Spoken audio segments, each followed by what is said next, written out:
I'm Robert Nichols, and I flipped over $50 million worth of real estate and funded another $100 million in hard money loans. And today I'm here with Jacob Son, one of my borrowers and an up-and-coming developer. And we're here to talk about the pitfalls of fixing and flipping, but also the wins that you can expect if you follow a process that's all about getting you to the money. So Jacob, today we have you here. I really appreciate you being willing to come on the channel and share your story. How's everything going? Great. How are you? I'm doing great, man. I'm doing great. So by the end of this video, from your experience, I'm sure people will learn how to flip successfully, how to add value to a property, and some of the things you learned along the way that you feel will add value to their journey. Is that true? Is that correct? Absolutely. Beautiful, man. But let's hear a little bit about your story, where you were born and raised. I know this is our second video together. This is take two, part two. Yep. But talk a little bit about your background, how you got into real estate, how you got into flipping, and then we'll go through some questions I have prepared that I think the audience and my followers will really want to learn about. Yeah, so originally from China, Beijing, China, grew up there, lived there 16 years, saw a lot of construction going on for the Beijing Olympic Games, right?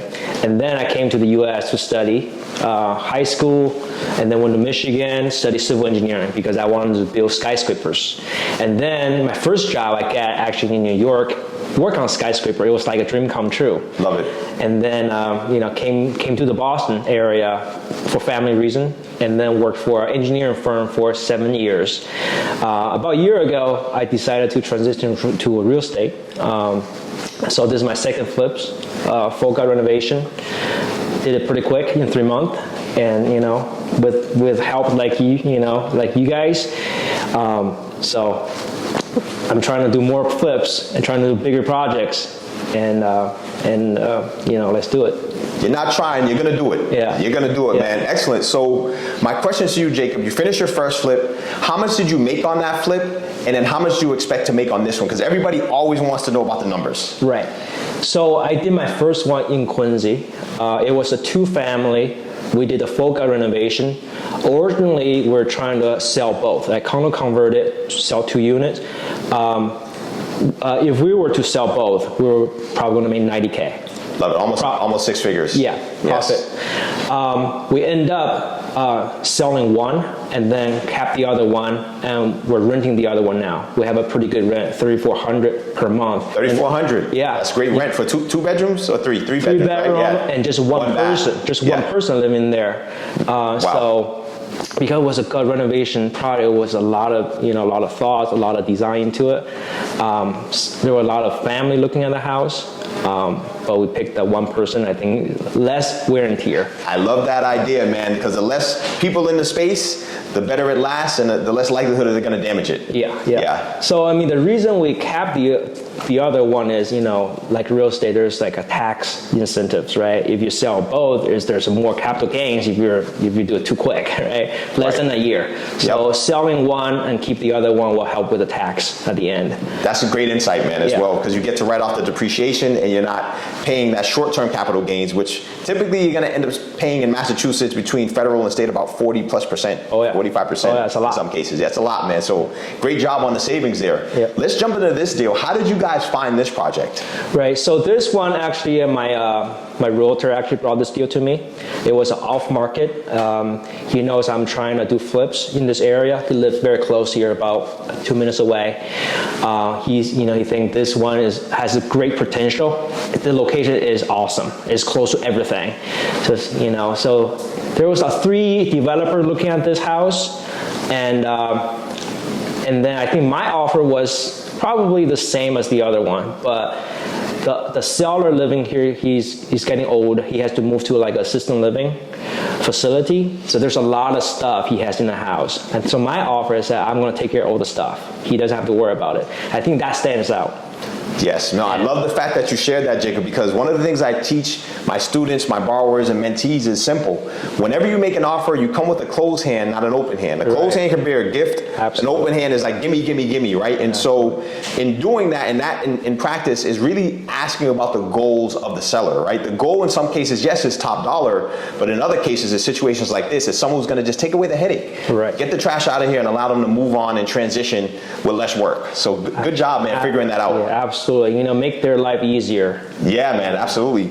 So with this project, Jacob, This is your second one. You obviously have a background in architect and engineering, but you weren't formally trained as a flipper. So how did you figure out how to flip, right? I know we've talked and you know, you have your process, but like, and I asked that question to really help the viewers out there figure out how to get started, right? To start learning about this so that they have the confidence to do it. Right. First of all, they have to have the ambition, right? If they want to do this, they have to commit to it. And the learning, right? So about a year ago, I started learning. I started reading books, a lot of books, and then watch YouTube videos. That's how I found you. And you share a lot of great advice, wisdom on there. You know, there's a lot of people sharing advice for free, right? They can just learn on YouTube, and then you have to do it, right? You can't just learn and then sit there. Oh, I'm just gonna wait. The market's not good enough. You know, the rate is too high. I'm just gonna wait. No, you can't wait. You just have to do it, right? My first one, right? There's a lot of learning, like to do a full gut, and you know, I run over budget quite a bit, but I learned a ton. So this one, I improved tremendously. So that's how I learned, how I started. Awesome. You said something key there, and I share this all the time. It's one of the principles I teach, actually. Learning is doing. I think a lot of people get confused where they accumulate knowledge and it's sitting in their head and they're thinking about it and they feel good about it, but you don't actually learn how to do it until you do it. And that's what you said on the first one. You learned a ton. Mm-hmm. So I really appreciate you sharing that, because I really want to encourage people out there to get off the couch, get off of YouTube after you accumulated knowledge. That's a great place to start, and give it a try. You got to get out here and get after it. So, no, I appreciate you sharing that, man. Yeah. Next question I have for you, Jacob, and again, this is really what a lot of people want to know. How did you raise the money for your first flip? Because that's a huge obstacle and hurdle for a lot of investors out there looking to get started. Yeah, so there's several options, right? When I read the book, there's several options for financing.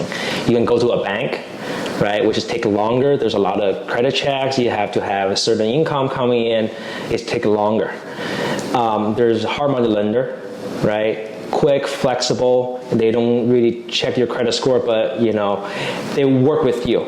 But the interest rate usually is a little higher, and right. So then, in this market, in Boston area, if you want to have a good deal, you got to close fast, right? And then a lot of the houses we looked at, they're not livable, right? Bank wouldn't give the loan, right? And then if they take 2 months to close, like there's a ton of people gonna say, oh, it'll close like 3 weeks, right? So realizing that, I said, I'm gonna go with a hard money loan, right?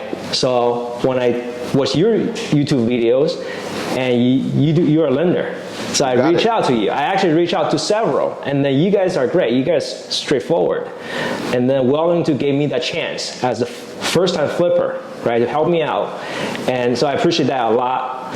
So I use hard money loan. You know, it's higher rate, but as long as you can get the job done fast, it doesn't really make that much different from the bank loan.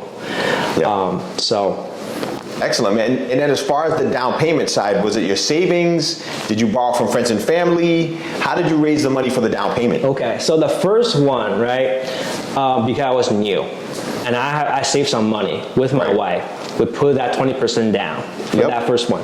However, for this one, because I have successfully flipped the first house, a lot of people know, oh yeah, he can do it. So this one actually put zero money down. Love it. Right, so I use hard money loan for 80% of the purchase, and I have the 20% down payment from my gap lenders. I have 3 private lenders, and then I give them the profit split at the end.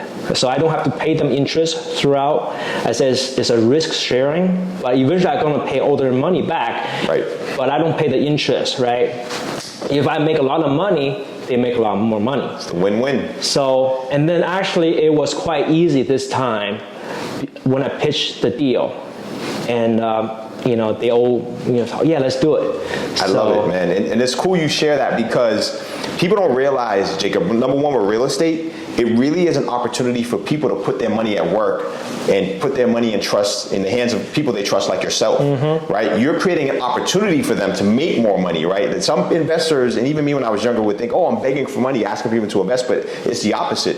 you're sharing an opportunity for everybody to win together. Absolutely. So that's awesome, man. Thank you for sharing that. Yeah. So I mean, like, I think when you have a good deal, the money will come quite easy. Yes, You don't- especially with the track record too. That first one, you knocked it out of the park. Yeah, and then Yeah. like you have to, before you present, you have to have your numbers, right? How much gonna cost to renovate?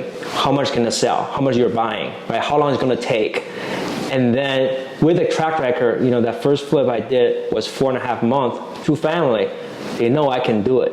I said that one I was doing part-time, 50%. This one I'm doing full-time. I love that. So I get this one done in 3 months. Yeah, man. So Yep.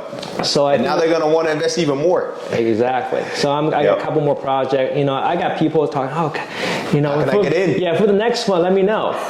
So I that. think if you can do it fast, I think the return for them is huge. Right? Well said, man. No, it's crazy because people don't realize this, but at the highest levels of real estate, Jacob, like there's a tower in Boston, a State Street Tower that was built by John Hines, who's a well-known developer. There's a $500 million project in like 1999. He put $0 into the deal, right? And so, but I share that because that's what people don't really think. You got to have all this crazy money in this, but it is an opportunity for people to pool money together. Yep. And obviously you get the lion's share of it because you're putting in the work, you're taking the most risk with your time, you're putting your credit and signing, Yep. but everybody else gets their fair share as well. Exactly, So yeah. awesome, man. With this project, Jacob, what was the biggest surprise that you faced on here, or surprises? Because it's not all roses and sunshine, man. Stuff comes up and you got to be able to move on the fly. So what happened here that was different, and how'd you get over it? Yeah, there's always surprises when you do flips. Any construction, renovation project, there's gonna be surprises. So gotta have contingency in the budget. Always. So for this one, right? So it's a 100-year-old colonial. Originally, we want to just do cosmetic, like kitchen, renovate, remodel, bathroom remodel, finish the basement, paint, finish hardwood floor, right? That was the original plan. And then we start opening up, walls, kitchen here. Okay, we see insulation falling out. We'll say, okay, great, we'll have insulation. Perfect. And I had my electrical guy came. They told me, originally they thought they don't have to rewire the house. And then we removed some walls to open it up. They said the line is not long enough for the second floor. Oh, man. So I said, oh yeah, they got to do a rewire. I said, okay, whatever, do it. It's going to be better, right? So they start, drilling a hole for their outlet switches on the other wall. No insulation, empty. I said, Yeah. What is this? Because Hey, at least it's a straight run, but now it's an added cost because you have to insulate. And then, Yeah.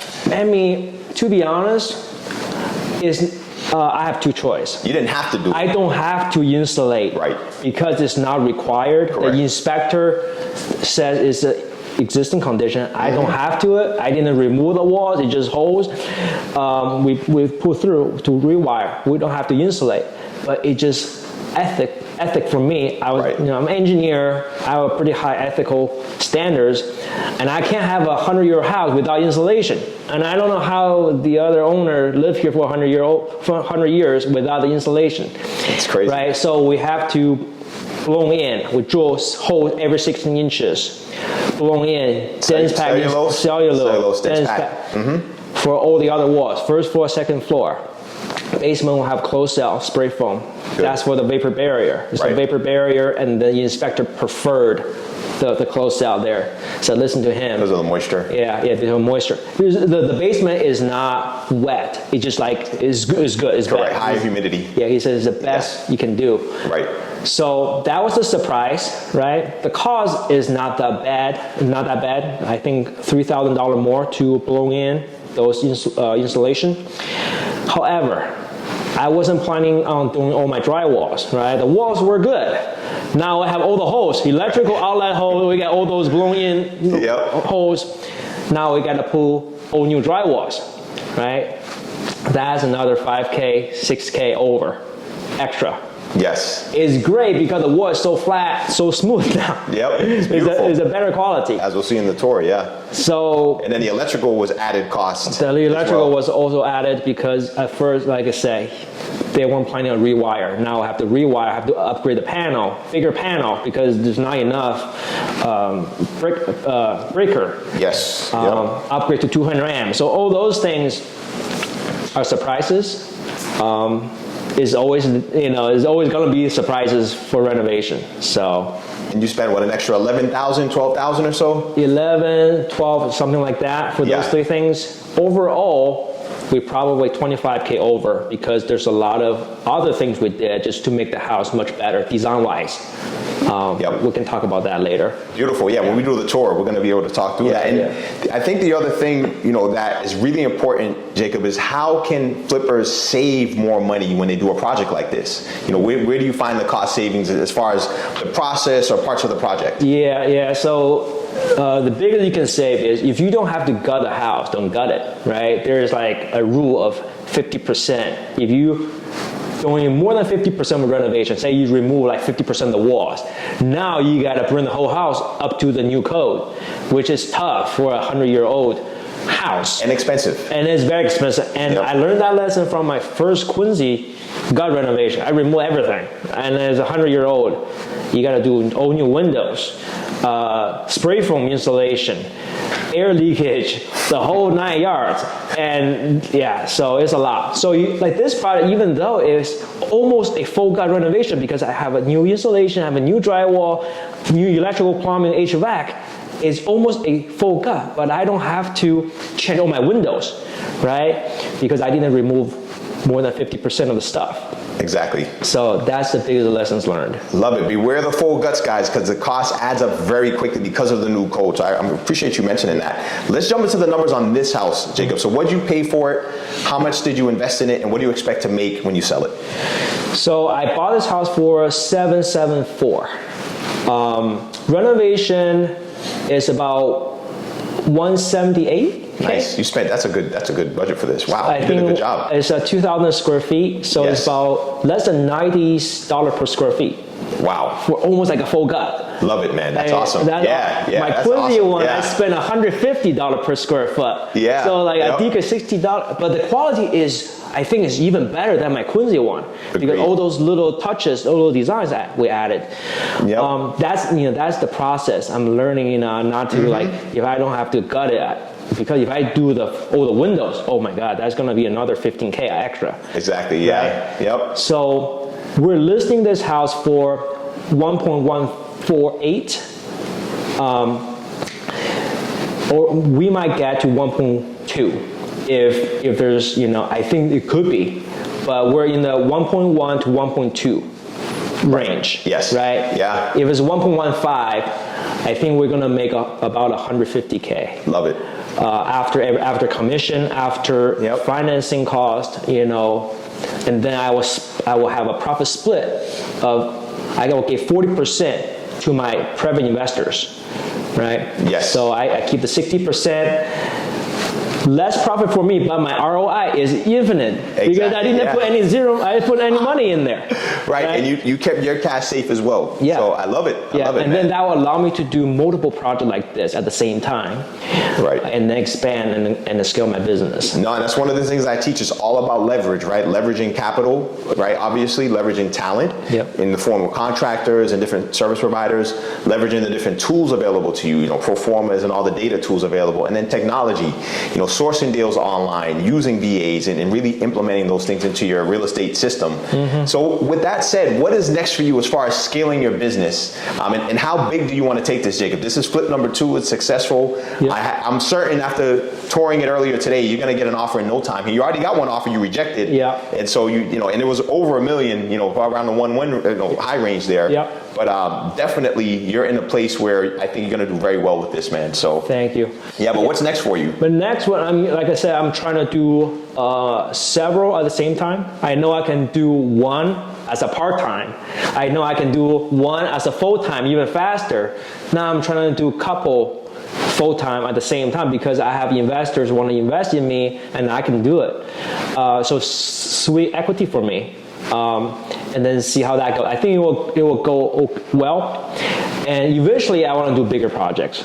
Like we talked about, eventually I want to do apartment building because there's a lot of opportunities in Massachusetts. There's a serious housing shortage, and there's a new rule coming out for MBTA community. They're rezoning a lot of the towns to allow, used to be maybe like a single family zoning, now they can do multi-families.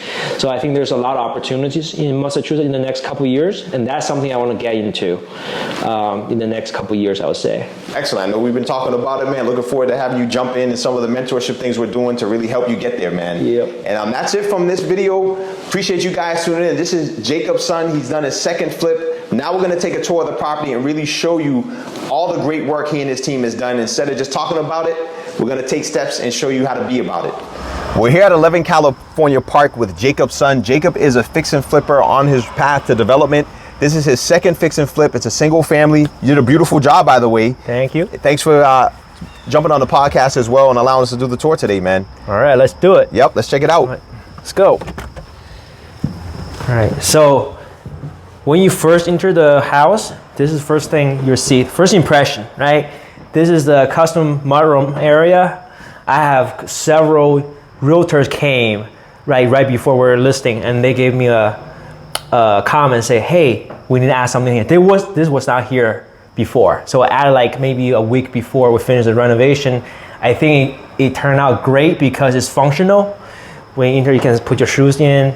We leave some space up there for storage, basketball, basket, etc. Absolutely. Put a backpack here. Yep. So that's the mudroom. I love the fact that you took dead space and turned it into functional space. Yeah. This is awesome. No, yeah. Definitely. Nicely done. And then we have a beautiful half bath. A lesson learned for me from my first Quincy job. I have a 2 townhouse. One side has a half bath, the other one doesn't. Everything else was the same. And the one with the half bath, even though the house is smaller, is so in a week. The other one was so painful. Everybody came and said, oh, there's no half bath on the first floor. So I learned my lesson. I have to have a bathroom on the first floor just for convenience. Absolutely, and it's pretty beautifully done because we're adding little details, but not too much, like the shiplaps. And then, those gold hardwares, even though when you touch it, it feels quality. That's right. And then expensive, even though it's not that expensive, but it really shows when you touch it. Yeah, no, and I love the pendant lighting, and I think the most impressive thing to me, Jacob, honestly, is that this was a chimney here. By removing the chimney, you were able to create space, again, to turn dead space into functional space. Yeah, I'm glad you mentioned that. I forgot. Yeah, it was a chimney here. It took up a lot of space. And nowadays, when you do renovations, you don't need a chimney there. Right. So. Yep. No, it's a lesson to you flippers out there or aspiring flippers. Yep. Get rid of the dead space, make it functional, and the buyers will love you for it. Yep. And most importantly, they'll pay you for it. Exactly. Yep. And then this is really, this is the kitchen. Nowadays the kitchen is the heart of the house. We spend a lot of thoughts and effort into, making this kitchen so beautiful. Yep. We're exploring a couple new ideas, like the 2-tone cabinets, right? The old white cabinet has been popular for several years. Now a lot of the home buyers are, they're kind of tired of the old white, so we're trying a little different, like the gray at the bottom. When it's cloudy out, it's a little darker gray, but when it's sunny out, it's actually a little bluish color. So interesting. So it's quite beautiful. It's the way the light hits it. Yeah. Farmhouse sink as well, right? Farmhouse sink as usual. Yes. Vent hood, gas stove, everything is vented out. And again, those hardwares are beautiful. The countertops, I want to show you guys, actually it's pretty cool. It's actually a new product from my countertop supplier. What is it called? Actually, I forgot, but... Is it quartzite? It's quartz, and yep. But you see the pattern. The pattern is beautiful. Yeah, it's a beautiful pattern. They call it like a little yellow flower pattern. Oh, wow. Nice, man. I like that. Rather than the big, thick black line. It's very clean, very minimalistic, and it really just makes the space feel very classy. I like it. I like it a lot. And then we have this breakfast bar here. Yep, seating area on this side here. Exactly, and then floating shelves. Like, we have a lot of storage, a lot of cabinets, so it's like, okay, don't put any cabinet here because it will feel heavy. Put some floating shelf. It's simply some money, by doing this. Yes. And then, make it more modern and trendy. I love it, man. Speak a little bit about this accent wall here. I know you shared a little earlier what was going on in this house, man. Yeah, so when I do flips, I, trying to also bring some of the history back to the house. This is like 100-year-old colonial. When they built the house, originally they have picture frame molding everywhere on all the walls pretty much. And then, wallpaper came.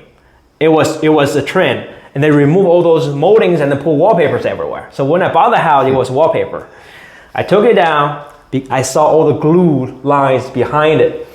I said, okay, why can't we put some of the picture frame back, but not everywhere? Just put on this wall as an accent wall. So bring some history back. I love it, man. And it's a timeless look now. Because, I mean, this, no matter what, even the wallpaper was in for a time and you see it used here and there, depending on the house. Nowadays, people love this, right? They love wainscoting, they love wall framing, and it really just brings that character and depth to the room. Yeah, and then the color, right?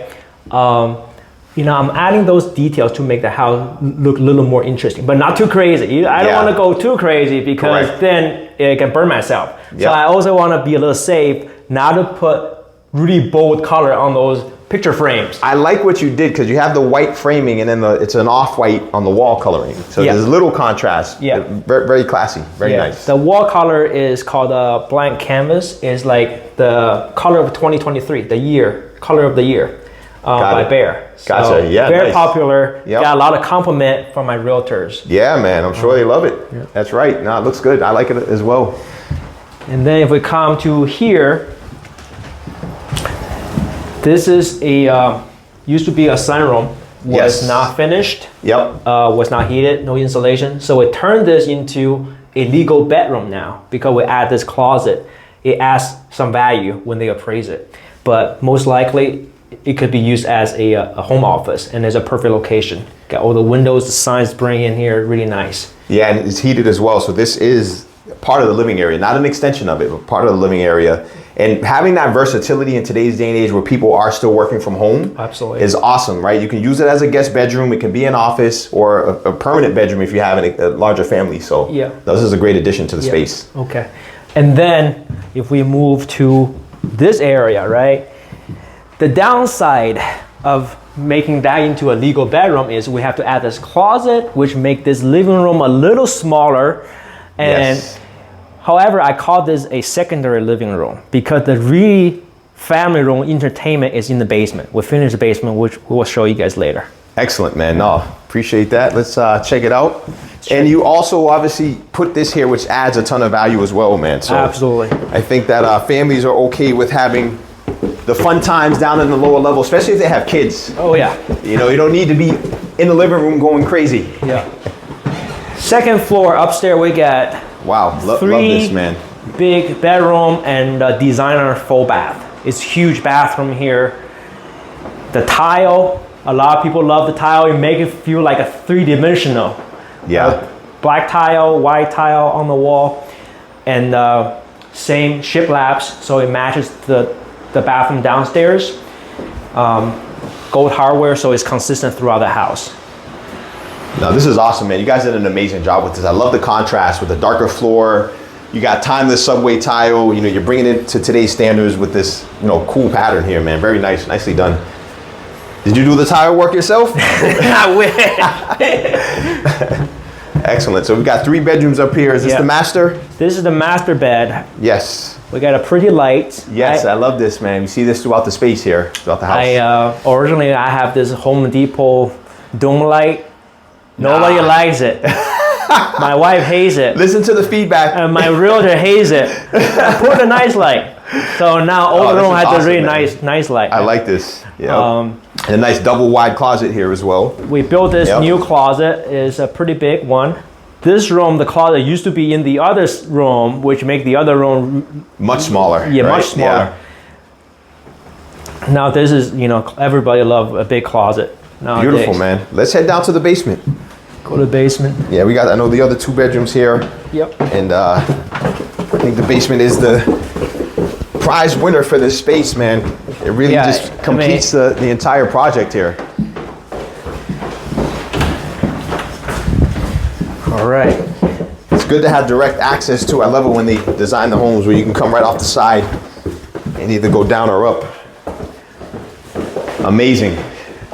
So we spent a lot of time finishing the basement, right? We went above and beyond to finish the basement. A lot of time you don't see dry bar, you don't see cabinets, right? So we have a dry bar here, you know, for entertainment.